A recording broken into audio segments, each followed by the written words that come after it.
Good evening, friends, and welcome to the official YouTube channel of VS Strategic Business Consulting. In our series, In Conversation with a Thought Leader, today we have a distinguished guest. To begin with, I would like to introduce our guest, Mr. Oni. He is also referred as Mr. Distinction. Oni is a UK based global leadership speaker.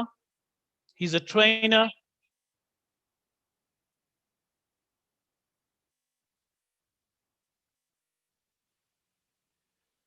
Sorry, there was a slight disturbance out there, but okay. So Oni is a UK-based global leadership speaker, futurist, and a corporate trainer. Through his message, Cutting Edge Distinction, Oni trains, coaches, leaders, and organizations to build a purposeful organization and the life.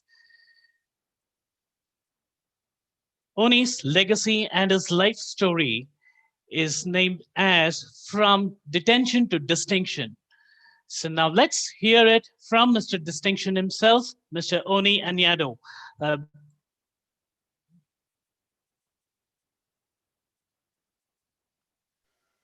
Welcome, Oni, and thanks a lot for being a part of this series of In Conversation with a Thought Leader. And, I welcome you to the official YouTube channel of VS Strategic Business Consulting. Most Thank you. welcome. Good day, Venkat. Thank you. And thank you for the opportunity and the introduction too. Fantastic, fantastic. Oni, I would like you to actually give a small briefing from your end about, who you are and from where you come and how did you become a leadership coach? Because we're going to go in detail about your legacy and the entire thing. But just I want to give a brief and hear a brief from your end. Excellent. Thank you. So yes, I'm a UK-based global leadership speaker, corporate trainer, and futurist. So for my message of cutting edge distinction, I train and coach leaders how to lead with distinction in the 2020s and beyond. But I suppose we have to go back to the beginning, in the beginning. So I was born and raised in Hackney, East London. London, obviously the capital of England, and then there's four parts to London: North London, South London, East London, and West London. So I was born and raised in, excuse me, East London to a 2.4 family, meaning my dad, my mum, my sister, and myself. Unfortunately, at a very early age, my dad left. I think when me and my sister was 7 or 8 or 8 or 9. And so for the majority of my childhood and my teenage years, it was just me, my mum, and my sister. So even though I was born and raised in the UK, but I'm coming from a Nigerian background. So coming from a Nigerian background, my mum's very strict. So I had to be a doctor, a lawyer, or pharmacist, one of them three professions. So I went to, a pretty good school, St. Aloysius in North London. I went to Southgate College, which again is in North London. I studied management and marketing. And that was good. That was coming of age. Then I got to university, Middlesex University, which is in Northwest London, and I studied management and marketing. So in Southgate College, I studied business studies, came out with a merit, and at Middlesex University, I studied management and marketing and came out with I think I passed. And I really enjoyed Middlesex University because my first time I came out as a man. I had so many friends. Growing up in East London, the majority, if not all my friends were black, but coming to Middlesex University was so multicultural. I had white friends, Indian friends, Chinese friends, Turkish friends, all friends from around the world. Unfortunately, when I got to the second year of university, I dropped out because Mm-hmm. at the time I was the only one out of my friends to be living to be at university. So the second year of university, I dropped out and began living a particular life called the street life. Now in London, I mean, I know we've got an international audience, so I have to really break down particular statements or words. So the street life wasn't really gangs, but it was just young men on the streets of East London up to no good. Unfortunately, in that 10-year period, six of my friends got murdered. I nearly got shot dead. I went to prison twice, and I lived a life of no purpose. And I went to prison twice. Thankfully, it wasn't for nothing serious. It was just fighting, and yeah, both times fighting. So you can imagine, as a young man, no role models, no father figure, no purpose. But inside of me, I knew that I was better than the street life. I knew I was better than the shootouts. I didn't know what it was. So the latter days of living the street life, the only job I saw myself doing was becoming a counsellor in North London, looking to help people. And obviously, I've always had a passion for people, even as a young person. My mum used to be a nursery teacher, and during the summer holidays in a summer Mhm. camp for children, I used to help my mum look after young children, even though I was young myself. So I've always had a passion to help young people, to help people. So I decided, okay, one day I'm going to be a counsellor working in North London. That was my dream. That was my purpose. On the 2nd of November 2008, I became a born again Christian, and my journey started from there. So I went back to college, or went to college, adult college, got my qualifications, level one, level two. And I thought, okay, I'm going to become a counselor. But then I found out about life coaching. I went to do a 2-day training course, but obviously on the third day, they sell you the package, which at the time was like £4,000. At the time, I didn't have £4 to my name. So I took a step of faith, launched my first business, and began doing monthly life coaching workshops called Your Time Is Now. Nobody came for like 6 months, even though hundreds of people registered on Facebook. And then I came up with a brand of distinction, but it was just an evolution of my brand, which is now cutting edge distinction. And then there was an evolution of my gifts, my talents, my passion.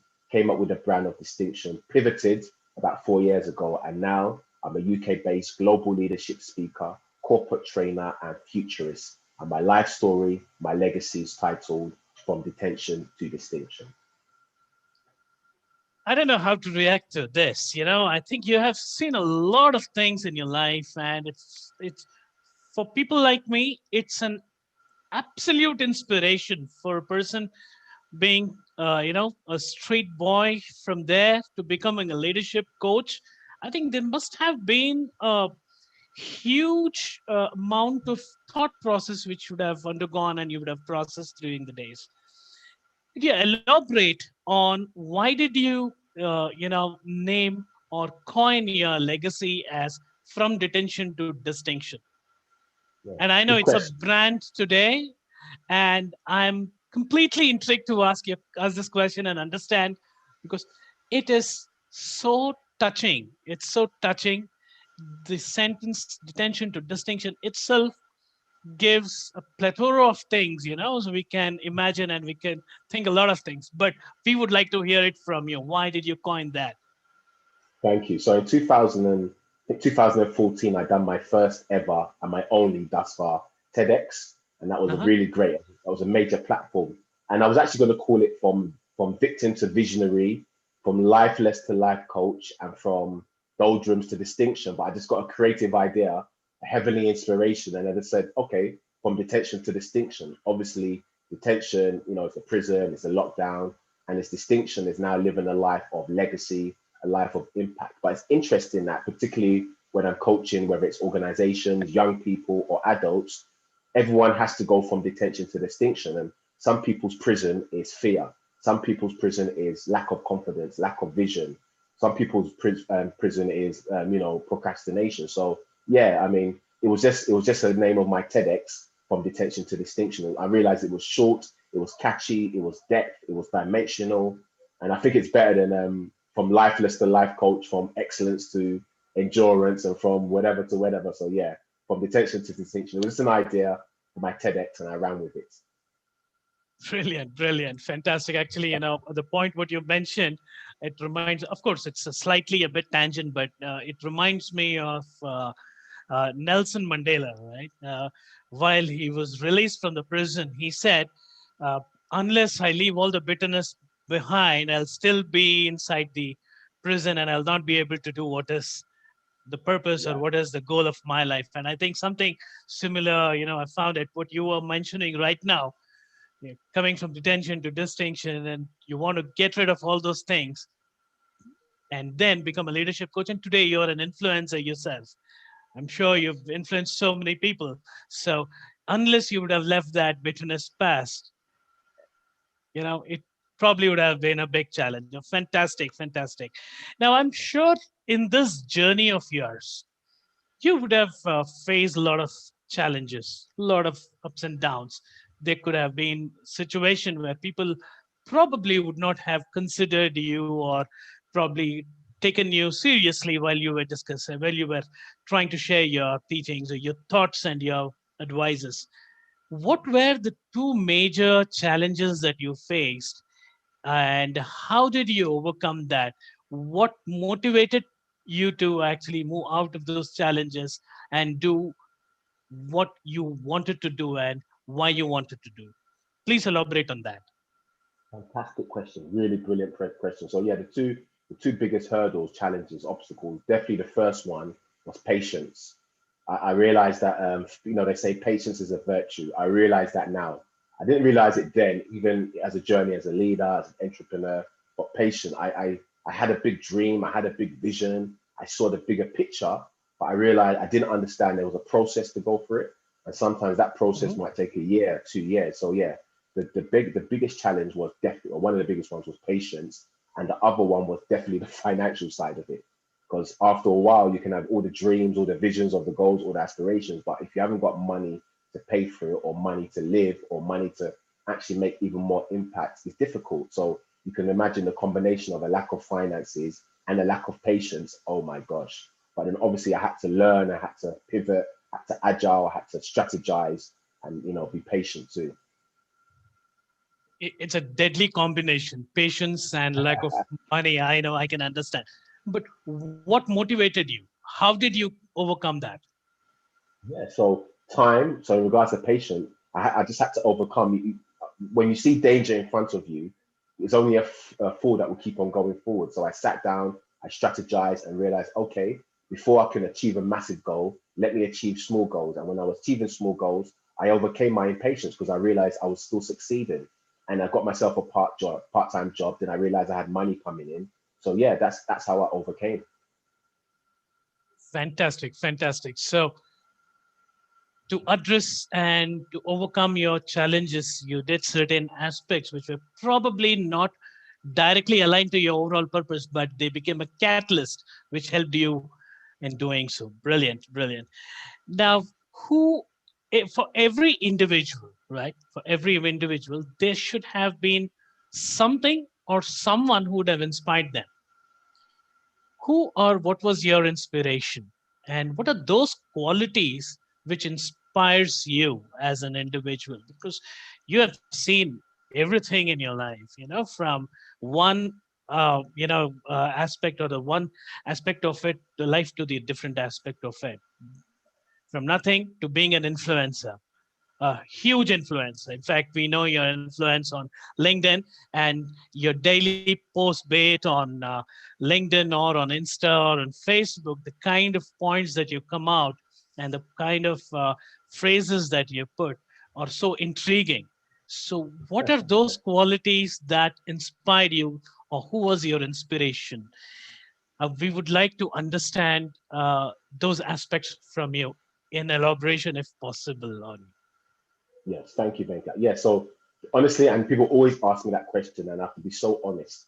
The Uh huh. number one inspiration in my life, from the start to beginning to the future, is myself. Because I know where I came from. I only me, only I can understand the pain, the shame, the tears, the fears, the anguish that I've gone through. Only I could see the future, see the bigger plan, see 2030 to 2040, 2020. So I was the biggest inspiration. When I wake up in the morning, and even though I'm not where I want to be, or even when I got evicted and I had to move back to my mum's house, I saw the bigger picture. So I knew that it wasn't just about me, myself, and I. It was actually about him, her, and them. So for me, going through the pain, going through the shame, I had to come out the other side knowing that I'm going to end up inspiring and coaching and inspiring and mentoring millions of people around the world. So the biggest inspiration was myself. No one else has gone through what I've gone through that I know personally. Yes, there are great people that's gone through what they've gone through, but I realized I had to become my number one inspiration. So if I focus on myself, I'm focused forward. If I start looking around for other people to inspire me, I may lose my way. So I was focused and realized that from detention to distinction, I haven't arrived. So it's a lifelong eternal journey. And it was the fact that some of the pain I've gone through, how so easily I overcame it, whether it was a lack of money, whether it's impatience, whether it's trying to build a brand, trying to build a business. So sometimes I wake up in the morning and I start laughing and I think, wow, And I speak to myself, I say, Oni, you're a real inspiration because, man, you're going through some real wilderness period, some fire, some testing, some trials, but you don't know how to give up. And so if I don't know how to give up, I realize that resilience inside of me is what's pushing me on, knowing that's about living my legacy and leaving my legacy. So yes, the number one person was myself, and it's the fact that it's called from detention to distinction, and I haven't arrived. So that's my daily, weekly, monthly, and yearly push. Oh my goodness. Amazing. Amazing. Oni, this actually, forces me to ask you a question. Being a leadership coach, now, what is leadership? How would you define leadership? And what are those qualities in a person which determines or which would help him to be growing into a leadership or becoming a leader? Could you elaborate on that? Probably take some examples from your end and explain us what is leadership and what is Oni's definition of leadership and who is a leader? Fantastic. Brilliant question. So I'll give three of my insights, my quotes, and I say them each twice so we can really break it down and understand it. So in regards leadership, what is leadership? So I don't speak on leadership, I actually speak on cutting edge leadership. So in 2015, I said the following: leadership isn't about age, but leadership is about influence, impact, and inspiration. Leadership isn't about age, but rather leadership is about influence, impact, and inspiration. Number two, distinction in leadership isn't a mindset. Distinction in leadership is a state of mind. Distinction in leadership isn't a mindset.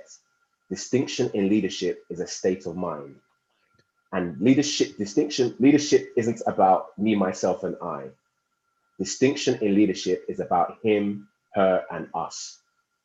Distinction in leadership isn't about me, myself, and I. Distinction in leadership is about him, her, and us. So I've broken it down, I've given three definitions, but the characteristics of the 21st century leader, whether he or she's in an organization, running a business, in high school, at home. So the number one thing is to be a future thinker. The future we're not thinking about has already started. The top three global firms, whether it's Amazon, Facebook, Google, IBM, whoever, these companies are not in 2020, they're 10, 15, even 20 years down the line. Apple's not working for 2020, they're already in 2035. So the first skill, the first characteristic of a leader has to be a future thinker. So if it's a person's a high school student, they've now got to start thinking about the future of work. What are the future jobs for the next 10, 15 years, and begin to pivot and align themselves. If the person's an entrepreneur, they now got to understand, okay, what's the market for the next 5 to 10 years? What are the global trends? And so that comes becoming a future thinker. So one, definitely a future thinker. Secondly, empathy. That's in no particular order, but definitely empathy. We're now in a new norm. We're now in the era of creative distinction. The 2020s, I call the era of creative distinction. And there's so much uncertainty, so much unstability, so much fear out there. So as leaders, one of the skills you need to have is empathy. Understand people's fear, understand people's wants, understand people's lack of confidence, and then relate with yourself with them. So future thinking, empathy, I would say creative thinking, 110%. So for my message of creative distinction, of cutting edge distinction, I created the 3 C's of creative leadership: critical thinking, collaborative thinking, and creative thinking. Critical thinking, collaborative thinking, and creative thinking. So every leader has to be a creative thinker.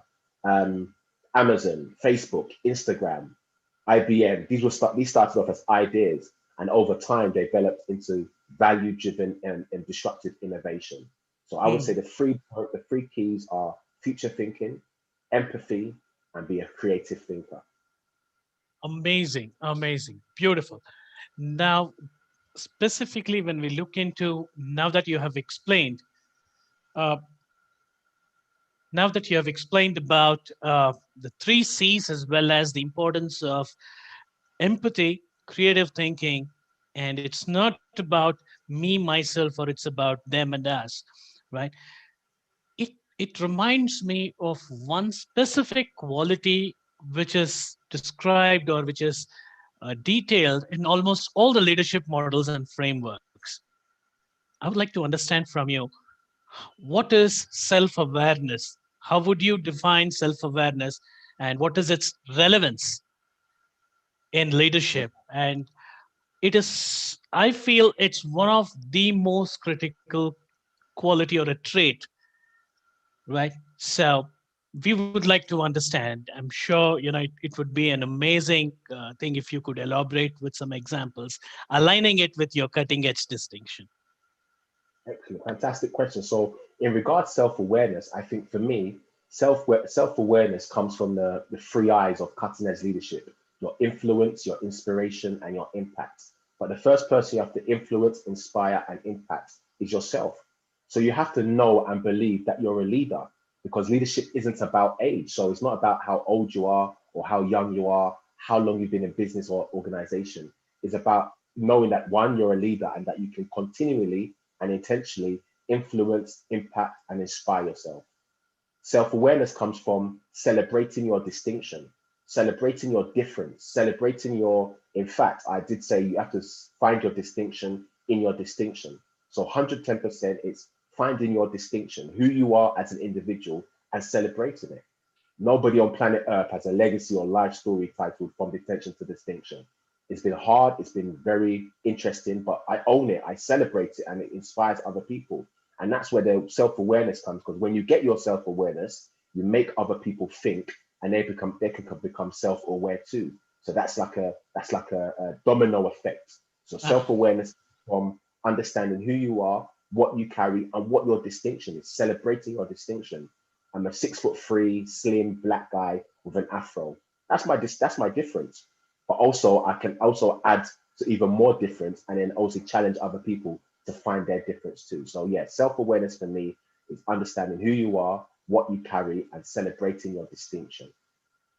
great. Now, I have a small query in this, so I wanted to ask you that. Yes. Knowing who you are, or if in my case, if I want to know who I am, it becomes more of self assessment or self evaluation. How is it aligned or similar or a component of self awareness? And if it is different, can we know the difference? So for me, I realize that now I'm a leadership speaker, futurist, and corporate trainer. So I understand my role, quote unquote, my title. But I realize it's actually more than a role and more than a title. It's actually who I am. It's my DNA. It makes who I am. It makes the fact that I'm an inspiration or influencer or I'm a blessing, whatever. So for me, it's that self-awareness. It's the same, it comes from the same school of thought, because if you don't know who you are, you've got nothing to offer. But once you know who you are and what you carry, you can offer everything. Nelson Mandela knew who he was. Gandhi knew who he was. Mhm. Mother Teresa was self-aware of what she carried and what her impact and what she had to do. So yeah, it definitely is self-awareness and that understanding and that belief as well, because you can believe that, okay, I'm a leader or I'm a coach or I'm a trainer, but if you don't actually believe it, then that self-awareness, people are going to realize that you're not actually confident, that you're just faking it until you make it.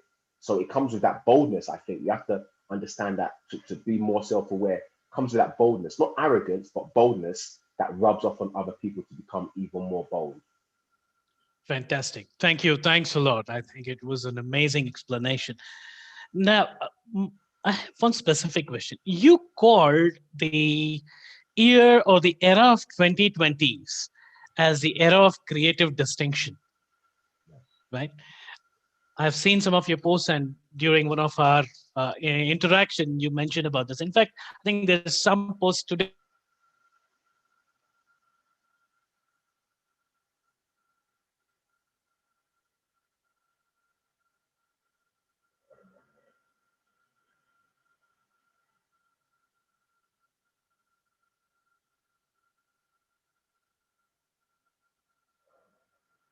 this. Hello,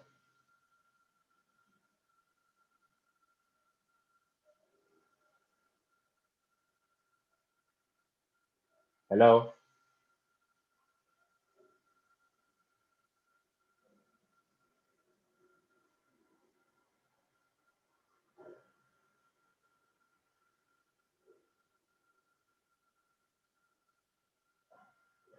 Hello? Hello, Venkat?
Hello, can you hear me?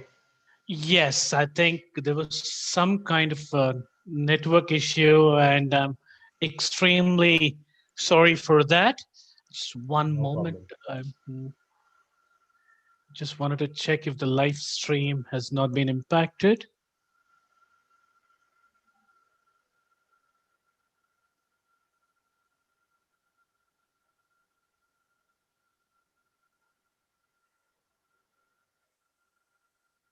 We are back. And viewers, my apologies. Due to some network issue, no, we got disconnected and we just logged in back, and we'll be continuing our discussion. My sincere apologies for that. Apologies, Sony, and it was totally No problem. was not in my control. Yes, we were talking about this. You've called the 2020s the era of creative distinction. Can you please elaborate on that and also describe its relevance to the leaders? Excellent, brilliant, thank you. So yeah, so from 2017, 18, I began speaking and writing about creative distinction. I didn't really know, but because when I write and when I speak, I just get inspired and I just flow. So 2019, I realized that it's a new decade, but it's not just a new decade, it's going to be significant in more ways than one. And I realized that yes, it's going to have to be now the era of creative distinction. And I mean, the two separate words mean so much. Creative and distinction. They kind of speak for itself. So the reason why I called it, I realize now why I called the 2020s the era of creative distinction is, as we know in the world, the global market is now local and the local market has gone global. And there's such a push for AI, artificial intelligence, automation, and every other kind of AI, et cetera, banking, blockchain, et cetera. But also, let's not forget the human element of creative distinction. So yeah, we can have a blockchain, we can have automation, AI, etc., driverless cars. But let's not forget that every human being has the capacity to birth a creative idea, and not just a creative idea, a value-driven idea, which is cutting edge in nature and results. So I realized that the era of creative distinction is a challenge, is a call, is a charge for leaders around the world to rise up in creative distinction, and for people that don't even think themselves as leaders to rise up in leadership positions and birth creative ideas that bring value on local, national, and global platforms. So the era of creative distinction is for humans, leaders, to rise up and bring value-driven solutions locally, nationally, and internationally. Brilliant. Fantastic. Fantastic. Now it actually gives a lot of relevance to the entire concept of your cutting edge distinction aspect. Thanks a lot for that. I have one question before we get into the concluding part. Uh, this is a random question because I was so interested and wanted to actually ask you this. Looking at your LinkedIn post today, you spoke about branding as one of the major distinctions. You said it's an idea of distinction, right? It's pretty interesting. It's pretty interesting. Can you please elaborate on that and how important is branding? And it will be great if you could actually, try to link that, how it can actually become a big influence and how it can help leaders. Fantastic, brilliant. So in 2015, I came up with the idea or the definition of what branding is. So in 2015, stroke 16, I said, branding is not just a product, it's also a way of life, an idea. Branding is actually leadership. Branding is not just a product, it's also a way of life, an idea. Branding is actually leadership. So branding isn't the iPhone, branding isn't the car, it's not the watch, it's not the clothes, it's not the mobile phone, it's not the app. Branding is not just a product, it's also a way of life. Whose way of life? Your way of life. It's an idea. Whose idea? Your idea to bring change. Branding is actually leadership. So branding, why do people line up 7 days in the rain, the snow, and the sleet, or the sun for the latest iPhone? It's not just the product or the idea, they're actually buying into the vision, the values, and the voice of Steve Jobs. So I realized that for my message of cutting edge distinction, I had to find my distinction in my distinction. So I'm not a leadership speaker, I'm a leadership speaker, but I don't speak on leadership. I speak on cutting edge leadership. There's only one iPhone. There's only one Rolex, kind of Rolex. I mean, there's only one brand Rolex. So branding and distinction go hand in hand. That's why I said, dear leader, your brand is what would distinguish you. No brand, no distinction. So if you haven't got a clear defined brand, which is your vision, so I create for my message of cutting edge distinction, I created the 3 V's of leadership branding: your vision, your values, and your voice. So if your vision, your values, and your voice isn't easily recognized, respected, and regarded, you've got no brand. So why is Steve Jobs he's still speaking years after he's dead? We bought into his legacy, we bought into his brand, we bought into his values. So branding is not just a product, it's also a way of life, an idea. Branding is actually leadership. Brilliant. Fantastic. Now it is so very clear what you actually meant on LinkedIn because it was so intriguing when I read the post. And it is absolutely clear now. Fantastic. Thanks a lot, Oni. And before we conclude, I have one last question for you. Actually, this was not planned, but with your permission, I'm just going ahead with this question, right? You typically look at the business models and leadership models prior to this pandemic, right? It was all running as if it was pretty smooth and everything was fine. But one pandemic, it Hmm. ensured the entire business model is questioned and it's challenged the survival of every institution or so-called the not legacy, but I would coin the practices, right? It affected the economies of not just one country, but the economies across the globe. Now, today, if we typically look at the impact that it has on the overall well-being, happiness, and the economy of every country, it has have an impact. Now, no one is talking about anything else apart from how to get rid of this pandemic and get into normalcy. Now, tell me, leadership is all about future thinking. Leadership is all about being aware and being able to plan and be ready for those situations which are not in our control or which cannot be visualized. Now, just take an example one network failure just at this moment, we lost a connection, right? Similarly, one pandemic, it created a fest. What would your advice and suggestion be for all those people who are aspiring to become future leaders in this era of 2020 and beyond, right?